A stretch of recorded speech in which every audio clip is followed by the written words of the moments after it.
Sir చెప్పండి, బద్వేలు నియోజకవర్గంలో YSR Congress party ఉనికి ఎలా ఉంది? ఏ విధంగా ప్రజలకు వెళ్తున్నారు మీరు? బద్వేలు నియోజకవర్గంలో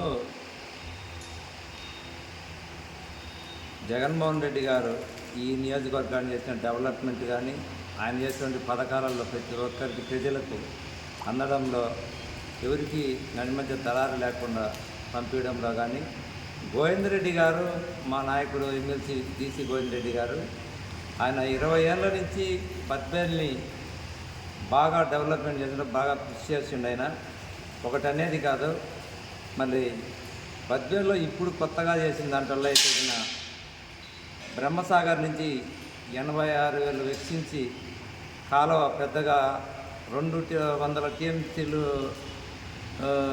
200 క్యూసెక్స్ల నుంచి 500 చిల్లర క్యూసెక్స్లు నీళ్ళు నట్టడానికి కాలువ ఆధునీకరణ చేయడం, దాదాపు అన్ని మండలాలకు బద్వేలు పూర్వమాయిల మండలాలకు నీళ్లు బ్రహ్మసాగర్ నుంచి 5 సంవత్సరాలు పూర్తిగా నడపడం జరిగింది. అలానే బద్వేల్లో మున్సిపాలిటీకి 130 కోట్లు వెచ్చించి రోడ్ల డెవలప్మెంట్ కోసం ఆయన చాలా కృషి చేస్తూ ఉంది. అది బాగా జరిగింది. ఇప్పటికి సుమారుగా 60% రోడ్లు అయిపోయినాయి. ఇంకా కొంత నిధులు ఉన్నాయి, దానికి వేసేదానికి డెవలప్మెంట్ జరుగుతూ ఉంది. అలానే ప్రతి పంచాయతీకి బద్వేల్ కాన్స్టిట్యున్సీలో మున్సిపాలిటీ కాకుండా 86 గ్రామ పంచాయతీలు ఉన్నాయి. 86 గ్రామ పంచాయతీలలో మొత్తము గ్రామ సచివాలయాలు, ఆర్బీకే సెంటర్లు, ఆరోగ్య ఉప కేంద్రాలు, మరి గ్రంథాలయాలు, మరి ఇట్లాంటివన్నీ కూడా నిర్మించడం జరిగింది. ఇవన్నీ శాశ్వతమైన పనులు. అట్లానే ఎమ్మెల్యే గడప గడపకు తిరిగిన దాంట్లో కూడా ప్రతి గ్రామ పంచాయతీకి 20 లక్షలు సీసీ రోడ్లు వేయడం జరిగింది. అట్లా మన ఎంపీ అవినాష్ రెడ్డి గారు ఈ బద్వేలు నియోజకవర్గం మీద అట్లా జగన్మోహన్ రెడ్డి గారు కానీ అవినాష్ రెడ్డి గారు కానీ వెనకబడినటువంటి నియోజకవర్గం అని చెప్పేసి వాళ్ళు బాగా దీని మీద కులిన తర్వాత బద్వేలు మీద దృష్టి పెట్టడం జరిగింది.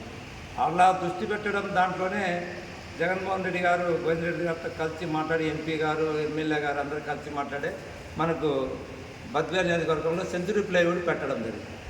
దానివల్ల మరి ఇక్కడ ఉండే చదువుకునే విద్యావంతులకు కానీ ఇంకోటి కానీ చాలా మంది జీవనోపాధికి మంచి ఆస్కారం ఉంది. కొన్ని యూనిట్లు పనిచేస్తూ ఉన్నాయి.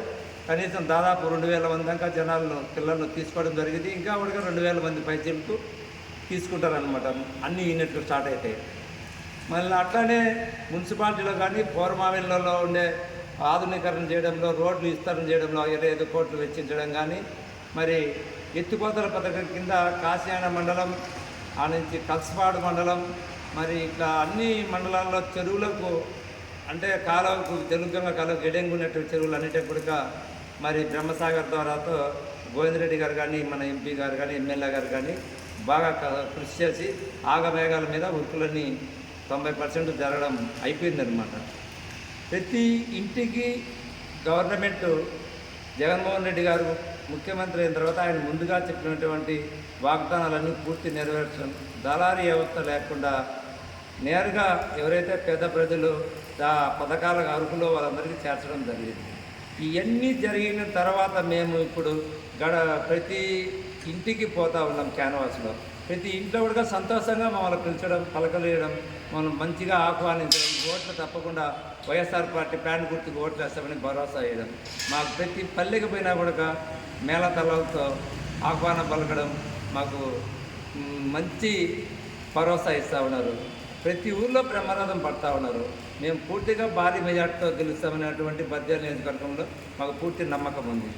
అందుకనే మేము ప్రతి పంచాయతీని ఆధునీకరణ కింద చేస్తా, ఎవరైతే వెనకబడి ఉందో ఆ పంచాయతీని అంతా గమనించి ఒక లిస్టు తయారు చేసి గోవిందరెడ్డి గారు దాని డెవలప్మెంట్ కోసం కృషి చేస్తూ ఉన్నారు.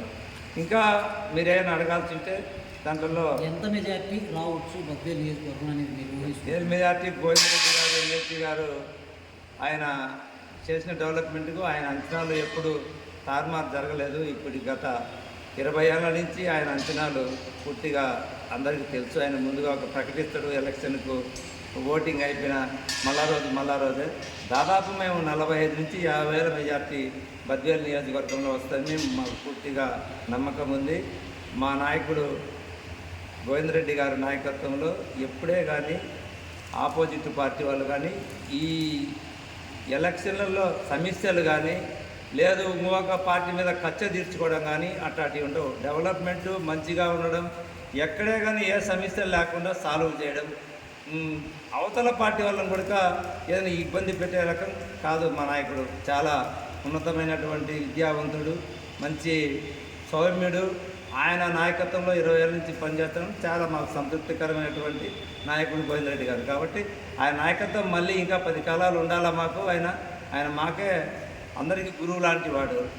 కాబట్టి ఖచ్చితంగా బద్వేలు నియోజకవర్గం ఆయన చెప్పిన అంచనాలు 45 నుంచి 50,000 మెజార్టీ తగ్గదని మా నమ్మకం మాకు.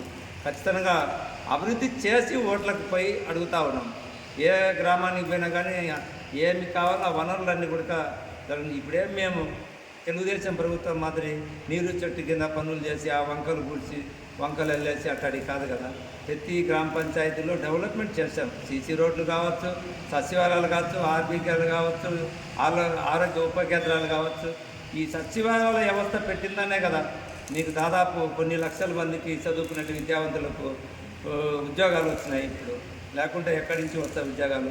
ఆయన మధ్యలో ఉండేటి ఏంటి అవన్నీ కూడా మండలాలకు పోయి తిరిగి తాలూకాలో పోయి ఈ ఎండలకు దానికి ఇబ్బంది పడకుండా ప్రతి గ్రామంలో ఉండే సమస్యలన్నిటిగా అదే గ్రామంలో తీర్చాలనే ఒక బృహత్తరమైన కార్యక్రమం అది. ఆ కార్యక్రమాలను చేసింది కాబట్టి మేము ఈరోజు భయపడకుండా ప్రజల్లోకి పోతా ఉన్నాం. ధైర్యంగా పోయి ఓట్లు అడుగుతున్నాం. వాళ్ళు మమ్మల్ని ఆదరించి ఓట్లు వేస్తానికి సంతోషంగా మమ్మల్ని ఖచ్చితంగా మీకే ఓట్లు వేస్తామని ప్రతి ఇంటికి సాగనంపుతా ఉన్నారు వాళ్ళు. మాకు ఖచ్చితంగా భారీ మెజార్టీతో గెలుస్తాం. గోవిందరెడ్డి గారు ఈ తాలూకాలో వేసిన డెవలప్మెంటే ఈ తాలూకాలో జగన్మోహన్ రెడ్డి గారు పంపించినటువంటి వనరులన్నింటితోనే మా నాయకులు ఎవరు పెట్టినా కూడా భారీ మెజార్టీ గెలుస్తారని మాకు ఒక నమ్మకం. 20 ఏళ్ళ నుంచి ఆయన చేతి కింద ఉంది గోవిందరెడ్డి గారి చేతిలో రాజకీయం. ఆయన ఎక్కడ కూడా పొరపాటు జరగకుండా